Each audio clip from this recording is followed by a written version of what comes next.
আসসালামু আলাইকুম। চ্যাপ্টার 4 এর আরও একটি নতুন ভিডিওতে সবাইকে স্বাগত জানাই। আজকে আমরা এই অধ্যায় থেকে ঢাকা বোর্ড 2025 সালে আসা একটা গুরুত্বপূর্ণ সৃজনশীল প্রশ্ন সমাধান করব। তো চলো দেখি প্রশ্নের মধ্যে কি বলছে। প্রশ্নে একটা সিনারিও বলে দিছে আমাদের, যেখানে কি 10 কেজি ভরের একটা বস্তুকে 100 মিটার উচ্চতা থেকে ছেড়ে দেওয়া হয়েছে, বুঝতে পারছো? এবং বস্তুটা যেই পথে পড়ছে ওই পথে বিভিন্ন বিন্দুর কথা বলা আছে। টোটাল 6টা বিন্দুর কথা এখানে বলছে। কি কি সেটা? পি, কিউ, আর, এস, টি এবং হচ্ছে কত ও। এবং সাথে আরেকটু ইনফরমেশন বলা আছে, সেটা হচ্ছে কি P Q, Q R, R S, S টি এবং টি ও এর হচ্ছে পরস্পর সমান। এগুলা কি? পি কিউ, কিউ আর, এগুলো কি দূরত্ব না? এই যে পি কিউ, এটার মিনিং কি? পি থেকে কিউ পর্যন্ত দূরত্ব। কিউ আর, এটা মানে কি? কিউ থেকে আর পর্যন্ত দূরত্ব। আর এস, এটা মানে কি? আর থেকে এস পর্যন্ত দূরত্ব। এস টি, টিও, এগুলো হচ্ছে কি? এস থেকে টি পর্যন্ত দূরত্ব, এটা হচ্ছে টি থেকে ও পর্যন্ত দূরত্ব।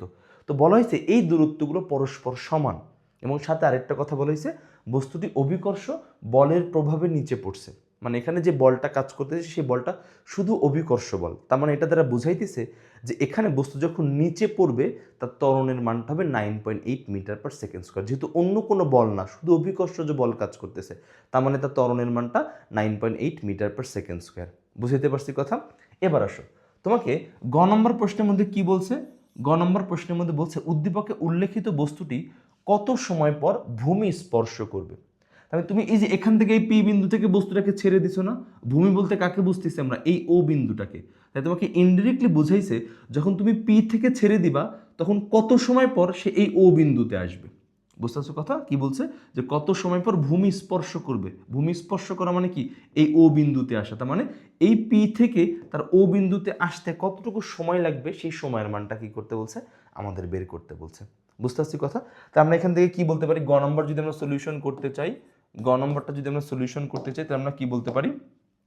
যে গিভেন গিভেন গিভেন কি বলে দিছে ভাইয়া? উচ্চতা। উচ্চতা কত উচ্চতা থেকে ছাড়বো? এটাকে আমরা 100 মিটার উচ্চতা থেকে ছেড়ে দিব, ঠিক আছে? আর তার যে আদিবেগ, আদিবেগ ইউ, এটার মান হচ্ছে কত? 0 মিটার পার সেকেন্ড। কারণ এই যে পি বিন্দু থেকে ছেড়ে দিচ্ছি, তার মানে পরন্ত বস্তু, পরন্ত বস্তুর আদিবেগের মানটা কত হয়? 0 মিটার পার সেকেন্ড না? এই যে আদিবেগের মানটা হচ্ছে কত? 0 মিটার পার সেকেন্ড। এরপর অভিকর্ষ যে বলের প্রভাবে পড়তেছে, তার মানে তার যে অভিকর্ষজ ত্বরণ, অভিকর্ষজ ত্বরণ জি, এটার মান হচ্ছে আমরা জানি 9.8 মিটার পার সেকেন্ড স্কোয়ার। ওকে, এখন আমাকে কি টাইম বের করতে বলছে? টাইম। তাহলে দেখো এখানে এইচ জানি আমরা, এইচ থাকলে টি বের করার সূত্র আমাদের কি? পরন্ত বস্তুর ক্ষেত্রে আমরা জানি না, H equals to UT plus half GT square. এটা আমরা জানি না? এই দেখো, এইচ জানি, ইউ জানি, জি জানি, বের করবো কার মান? টি এর মান। এখন মানগুলো এখানে বসাই দাও। তাহলে এইচ এর মান হচ্ছে কত? এইচ এর মান 100, ইউ তো 0, তাহলে এই পুরো পোর্শনটুকু কত হয়ে যাবে? 0 হয়ে যাবে। তাহলে 0 প্লাস হচ্ছে কত? Half GT square. তার মানে হাফ ইন্টু হচ্ছে কত? 9.8 ইন্টু হচ্ছে কত? টি স্কোয়ার। কারণ এটুকু তো বাদই হয়ে গেল। তাহলে 0-র সাথে এটা যোগ করলে শুধু কি থাকবে? এইটাই থাকবে। তাহলে এইটা জি এর মানটা আমরা এখানে বসাই দিচ্ছি। তাহলে আমরা কি বলতে পারি? তাহলে 100, এটা মানে হচ্ছে 4.9, কাটাকাটি করলে 4.9 ইন্টু হচ্ছে টি স্কোয়ার। তাহলে এইটা নিচে ভাগ হবে, এটা নিচে ভাগ হবে, ভাগ হলে কত হচ্ছে? 100 ডিভাইড হচ্ছে কত? 4.9 ইকুয়ালস টু টি স্কোয়ার। তো আমরা তো শুধু টি এর মান চাই, তাহলে এর জন্য এটার উপর রুট হবে। তাহলে আমরা শুধুমাত্র এখান থেকে কি পাবো? টি পাবো। টি স্কোয়ার মানে কি? যে এটা নিচে ভাগ, তো শুধু টি হলে কি উপরে রুট হয়ে যাবে। তাহলে এখন এখান থেকে টি এর মানটা বের করি আমরা। তাহলে টি এর মান যা আসবে এখান থেকে সেটাই হবে অ্যান্সার। তাহলে কি রুট ওভার 100 ডিভাইড হচ্ছে কত? 9.8, সরি 4.9, 9.8 না, 4.9। ওকে, তাহলে এটা মান আসতেছে 4.52 সেকেন্ড। এটা হচ্ছে অ্যান্সার। বুঝতে পারছো কথা? তার মানে এই বস্তুটার ওই পি থেকে ও পর্যন্ত অর্থাৎ ভূমি স্পর্শ করতে 4.52 সেকেন্ড কি লাগবে? সময় লাগবে। বুঝাইতে পারছি ভাইয়ের কথা? বুঝাইতে পারছি? তো এই ছিল আমাদের কি গ নম্বর কোশ্চেন। এটা হচ্ছে গ নম্বর কোশ্চেন। এবার আসো আমরা ঘ নম্বর কোশ্চেনে যাই, দেখি ঘ নম্বর প্রশ্ন আমাদের কি বলছে। ঘ নম্বর প্রশ্নের মধ্যে দেখো তোমাকে বলে দিছে যে আর এবং টি বিন্দুতে শক্তির সংরক্ষণশীলতা পরিলক্ষিত হয় কি? গাণিতিক বিশ্লেষণের সাহায্যে তোমার মতামত দাও। তাহলে আমাকে এখানে শুধুমাত্র দুইটা বিন্দু নিয়ে কাজ করতে বলছে, একটা হচ্ছে আর বিন্দু, একটা হচ্ছে কি টি বিন্দু। তো বলছে এই আর বিন্দু এবং টি বিন্দুতে শক্তির সংরক্ষণশীলতা, শক্তির সংরক্ষণশীলতা বলতে আমরা কি বুঝি বলো তো? যে সকল বিন্দুতে মোট শক্তির পরিমাণটা কি হবে? সমান হবে। মোট শক্তি মানে কি? গতিশক্তি আর বিভব শক্তির যোগফল, গতিশক্তি আর বিভব শক্তির যোগফল। তাহলে এখানে আমাকে দুইটা বিন্দু নিয়ে কাজ করতে বলছে, একটা হচ্ছে আর বিন্দু, একটা হচ্ছে টি বিন্দু। তা আমরা এই আর বিন্দুতে গতিশক্তি এবং বিভব শক্তির যোগফলটা বের করব, টি বিন্দুতে গতিশক্তি ও বিভব শক্তির যোগফলটা বের করব। যদি দুইটার যোগফলের মান সমান হয় তার মানে আর এবং টি বিন্দুতে শক্তির সংরক্ষণশীলতা মেনে চলে, আর যদি সমান না হয় তাহলে মেনে চলে না। তাহলে ম্যাথমেটিক্যালি এই জিনিসটা আমাকে সলভ করতে হবে। এখন দেখো একটা জিনিস খেয়াল করো ভালো মতো, দেখো দেখো এখানে P Q, P Q, Q R, R S, S T, টিও, এই যে পাঁচটা অংশের কথা এখানে বলা আছে, এই পাঁচটা অংশ পরস্পর সমান। দেখো টোটাল হাইট কত? টোটাল হাইট হচ্ছে কত? এখানে টোটাল হাইটের মান হচ্ছে 100। এই 100 মিটার হাইটের মধ্যে পাঁচটা অংশ আছে, একটা হচ্ছে এই যে পি কিউ, একটা হচ্ছে কত?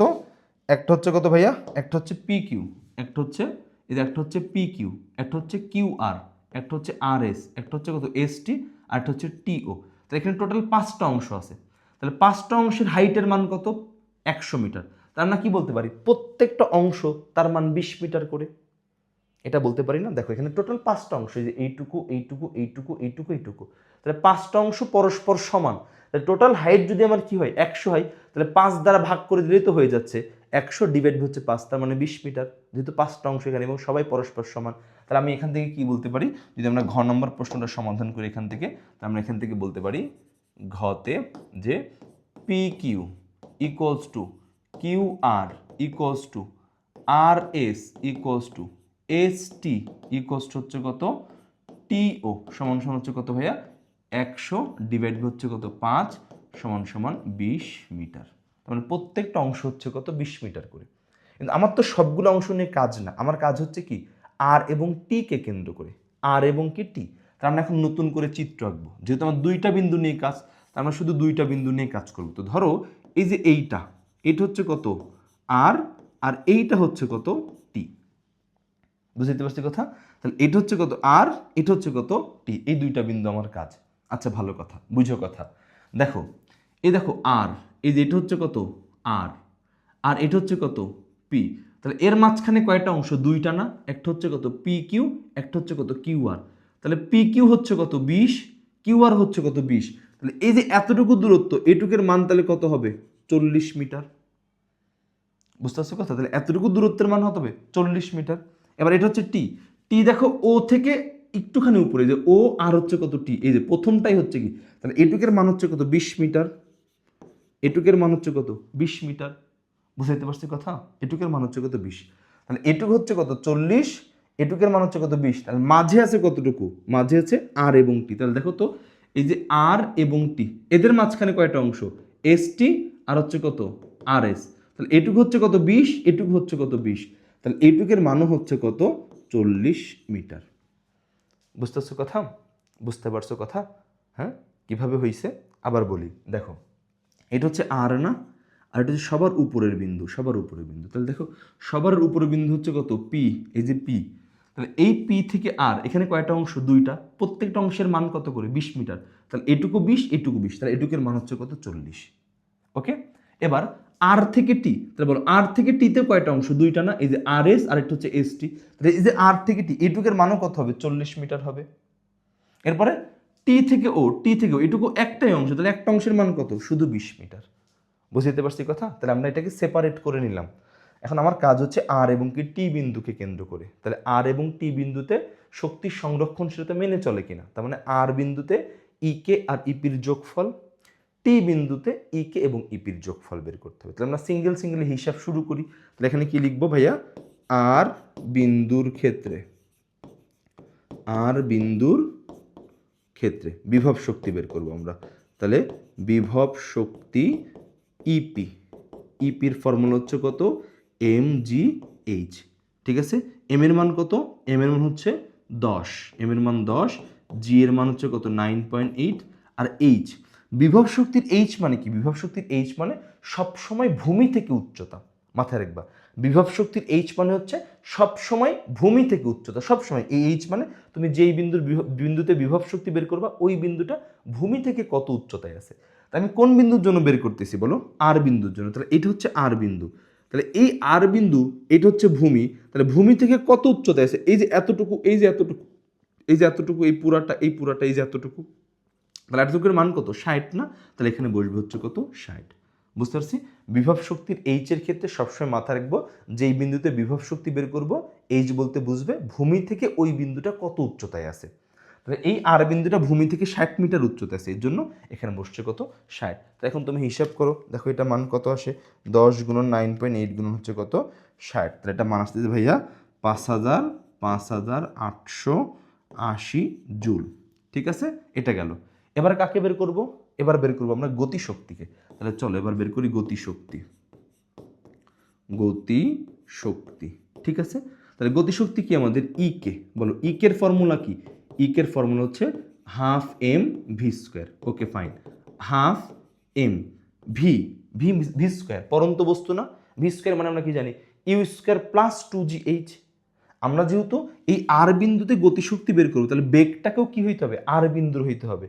তাই আমরা জানি কি, ভি স্কোয়ারকে আমরা ভাঙতে পারি কিভাবে, ইউ স্কোয়ার প্লাস হচ্ছে কত, 2gh, যেহেতু পরন্ত বস্তুর জন্য এখানে কি হচ্ছে, প্লাস হয়েছে। এবার এখানে মান বসাও, তাহলে হাফ এম এর মান হচ্ছে কত ভাইয়া, এম এর মান হচ্ছে 10, ইউ এর মান কত, 0, পরন্ত বস্তুর আদি বেগ হচ্ছে 0, প্লাস 2 ইন্টু 9.8 ইন্টু এইচ। এই এইচ মানে কি, পরন্ত বস্তু না, পরন্ত বস্তুর এইচ মানে হচ্ছে যতটুকু পড়ছে, যতটুকু পড়ছে। বুঝতে পারছো কথা? গতিশক্তির ক্ষেত্রে এই দুই হাইট নিয়ে কিন্তু ঝামেলা পাকায় না ভাইয়া, এই হাইট আর এই হাইটটা নিয়ে ঝামেলা পাকায়ও না। হ্যাঁ, এই হাইটটা সবসময় ভূমি থেকে উচ্চতা, এই হাইটটা সবসময় ভূমি থেকে, পরন্ত নিক্ষিপ্তটা ডাজেন্ট ম্যাটার, সবসময় ভূমি থেকে উচ্চতা। কিন্তু যদি পরন্ত বস্তু হয়, যদি পরন্ত, তাহলে এই ভি স্কোয়ারকে ভাঙবো কিভাবে, ইউ স্কোয়ার প্লাস 2gh। তখন এই এইচ মানে কি, পরন্ত না, পরন্ত, তাহলে কতটুকু পড়ছে, কতটুকু পড়ছে। আর যদি নিক্ষিপ্ত বস্তু হয় তখন এখানে কি হবে, ইউ স্কোয়ার মাইনাস 2gh। তখন এই এইচ মানে নিক্ষিপ্ত না, নিক্ষিপ্ত কি উপরের দিকে উঠে, তাহলে কতটুকু উপরের দিকে উঠছে, ওইটা হবে এইচ এর মান। তাহলে এটা পরন্ত বস্তু, তাহলে এই এইচ মানে কি, কতটুকু পড়ছে। তাহলে ওকে ছাড়ছি আমরা কোথায় থেকে, এখান থেকে, এই যে এখান থেকে ওকে ছেড়ে দিছি আমরা। তাহলে ও আসবে কোথায়, আর বিন্দুতে। তাহলে কতটুকু পড়লো, কতটুকু পড়লো, 40 মিটার না, তার জন্য এখানে এইচ এর মানটা হবে 40। বুঝতেছো কথা? পরন্ত হইলে প্লাস হবে সূত্র, আর এইচ মানে কতটুকু পড়ছে। নিক্ষিপ্ত হইলে মাইনাস হবে, এইচ মানে কতটুকু উঠছে। আর বিভব শক্তির ক্ষেত্রে এইচ সবসময় ভূমি থেকে উচ্চতা, সবসময়। তাহলে এখন এখানে মান বসাও, এখন মান বসাও, তাহলে মান বসালে কত পাবো এখান থেকে, ধরো এটা তো বাদ, এটা তো বাদ, 0 প্লাস এটা মানে এইটুকুই থাকবে। তাহলে হাফ ইন্টু হচ্ছে কত, 10, এটা মান হচ্ছে কত, 5। তাহলে 5 গুণন 2 গুণন 9.8 গুণন হচ্ছে কত, 40। ওকে, তোমরা এখান থেকে মান পাবো হচ্ছে 3200, না সরি 3920 জুল। বুঝতেছো কথা? তাহলে আমরা আর বিন্দুর ইপি পেলাম, আর বিন্দুর ইকে পেলাম। তাহলে আমরা এখন কি বলতে পারি, সুতরাং, সুতরাং মোট শক্তি, মোট ই, এটা সমান সমান হচ্ছে কত, ইকে প্লাস হচ্ছে কত, ইপি। তাহলে যোগ করো, তাহলে 5880 প্লাস হচ্ছে কত, 3920, 9800, 9800 জুল। তার মানে আমার আর বিন্দুর মোট শক্তির পরিমাণটা হচ্ছে কত, 9800 জুল। তাহলে এটা আর বিন্দুর কাজ শেষ। এখন কাজ করতে হবে কাকে কেন্দ্র করে, টি বিন্দুকে কেন্দ্র করে। চলো এখন আমরা টি বিন্দুর ক্ষেত্রে কাজ করব। তাহলে এখানে জাস্ট করে লিখে দিই, তাহলে এটা এটুকু তোমরা উঠাবো। তারপর এবার টি বিন্দুর জন্য আমার একটু সুবিধা আছে, আমি একটু লিখি। তাহলে টি বিন্দুর ক্ষেত্রে তাহলে বলো এবার এইচ এর মানটা কি, এই এইচ মানে কি, ভূমি হতে উচ্চতা। তাহলে বলো টি বিন্দু ভূমি থেকে কতটুকু উচ্চতায় আছে, কতটুকু উচ্চতায় আছে, 20 মিটার। তার মানে এখন এখানে হবে কত, 20। তাহলে এখন বসাও, তাহলে 10 গুণন 9.8 গুণন হচ্ছে কত, 20। তাহলে এটা হচ্ছে 1960। তাহলে 1960। সেমভাবে গতিশক্তি, তাহলে এবার এইচ মানে কি, কতটুকু পড়ছে, কতটুকু পড়ছে। তাহলে ছিল কোথায়, এখানে, এই যে এখানে ছিল, শুরু থেকে চিন্তা করবা না, শুরু থেকে চিন্তা করবা। তাহলে ছিল কোথায়, এখানে, আসবে কোথায়, এখানে। তাহলে কতটুকু পড়লো, এই এতটুকু পড়ছে, এই এতটুকু। তাহলে এতটুকুর মান কত, এতটুকুর মান হচ্ছে 80 মিটার। তার মানে এই 40-এর জায়গায় এখন কত হয়ে যাবে, 80। 80। এবার তাহলে হিসাব করো, এটুকু বাদ দাও, এটুকু বাদ দাও, তাহলে এটা কাটলে 5 গুণন 2 গুণন 9.8 গুণন হচ্ছে কত 80। তোমরা তোমাদের মতো হিসেব করো।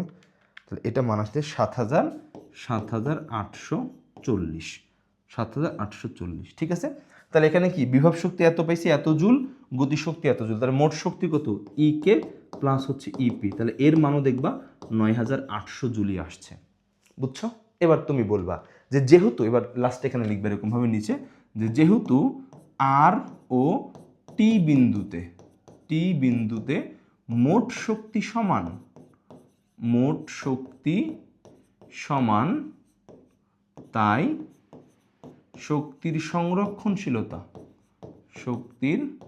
সংরক্ষণশীলতা পরিলক্ষিত হয়। শেষ, এটাই হচ্ছে হিসাব। বুঝতেছো কথা? এই হচ্ছে ম্যাথ। তো একটু ভালো মতো এই জিনিসগুলো বাসায় প্র্যাকটিস করবে। এই এইচ আর এইচ নিয়ে যেন ভেজাল না বাদ, এটা ভালো মতো মাথায় রাখবা। বুঝতেছো কথা? এটা ভালো মতো মাথায় রাখবা। ওকে, এই হচ্ছে বিষয়। তো সবাই ভালো থাকবা, দেখা হবে নেক্সট ভিডিওতে। আল্লাহ হাফেজ।